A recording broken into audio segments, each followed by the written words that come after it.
What I do want to do is equip a weapon. So what I go to is equipment. This will list slots that you can equip items in. Now, you'll notice that there's a little button here on equip weapon. But you'll notice, for instance, here in head, there is no button. The reason for that is because you don't have anything for that slot. But since we do have slots for a primary weapon, let's click on that. Alright, for primary weapon you have 3 options now. You have the pistol, you have the bow, you have the knife. Now, I'm going to go with the bow for now. The bow is pretty effective in this first mission, no matter what class you end up wanting to be. Feel free to use the knife though. It really depends upon your playing style. As you can see, it is now equipped in that slot. You can see because of my stats, I actually have a little bonus for using that. I did pick stats I should say, that were good for ranged combat. And you can see for ammo here that we have 10. So let's exit from that, look over to combat stats.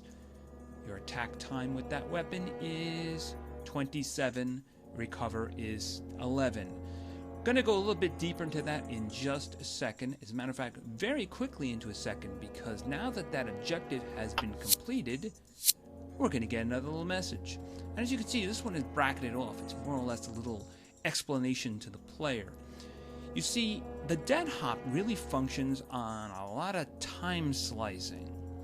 Anytime you select an action, an attack, move, an ability use, that's going to take time to complete. In many cases, it requires time to recover from as well. So, you begin attack or begin an action, and then when that time comes, unless something bad has happened, then you will actually do the action, do the attack, do the move.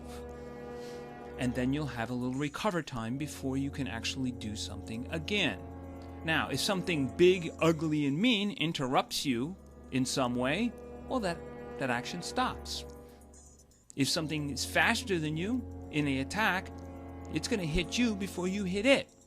So there's a little bit of strategy involved here sometimes. You need to keep in mind what your attack speed is and what the creatures and other stuff are actually doing. Now you can see you are ready to defend yourself and find the mission. See, we just had a new objective open up. That wasn't there before. Or maybe it was, you just couldn't see it. So, now we have to find the Morning's Dawn camp. It's somewhere out there. The only good thing is, we know which way we're going. Now, didn't really cover this, but there's 2 ways to move in the game. I'm going to select the location and touch the move button.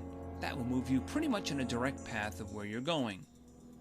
Sometimes something may be in the way, so you may have to do a little bit of this. Select, hold, move, let go, and that will move as well. Now, the map is room-based. The way you get from one room to another is by exits. You get on an exit and the little exit button comes on. Unless, of course, it's actually a door and it's closed, in which case a little open will pop up here, which means you would have to open the door before the exit button would come on.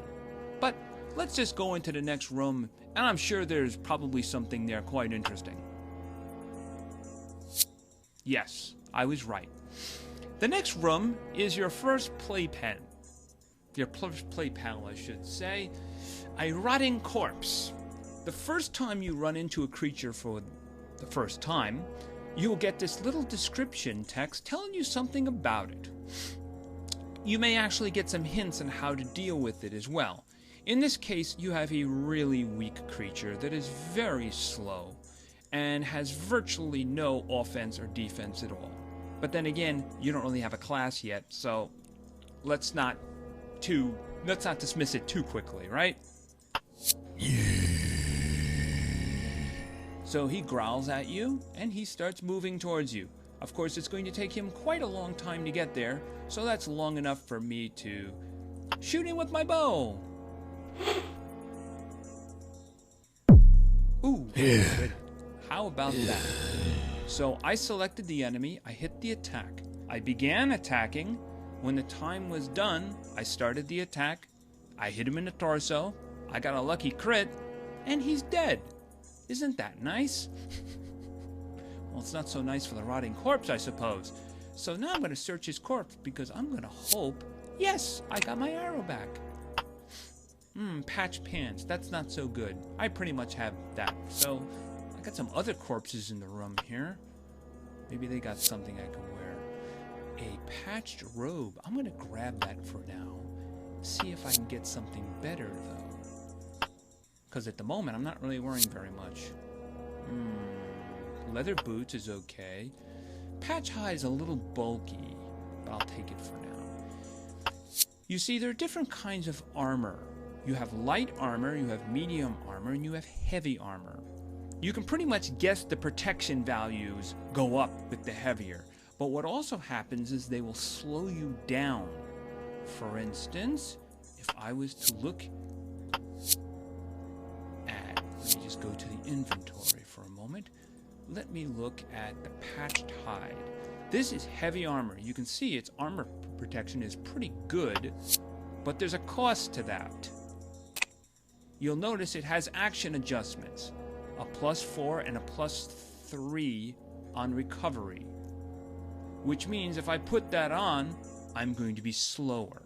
You'll also see that it affects my accuracy and dexterity. So you're really trading protection for speed and accuracy. So that's really a style choice. There are some missions where speed may not be that much of an issue and you just need protection. You're just going to have to make judgment calls on that.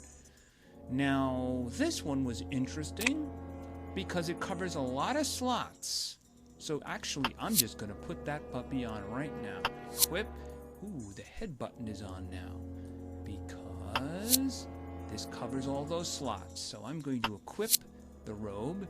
And as you can see, it just fit nicely into all of these slots. You got the head, the torso, the arms, and the legs. Now, I still got these crappy cotton shoes on. I think I picked up some leather, so let me try that on. Oh, there we go. Now, I'm going to go back to the other's first screen, and... Whoa, I lost some dexterity. Must be because of those boots. Oh well, I don't want anything hitting my feet. Alright, so I got stuff on now and I'm ready to search. Let's move on to the next room. Ooh, busy room.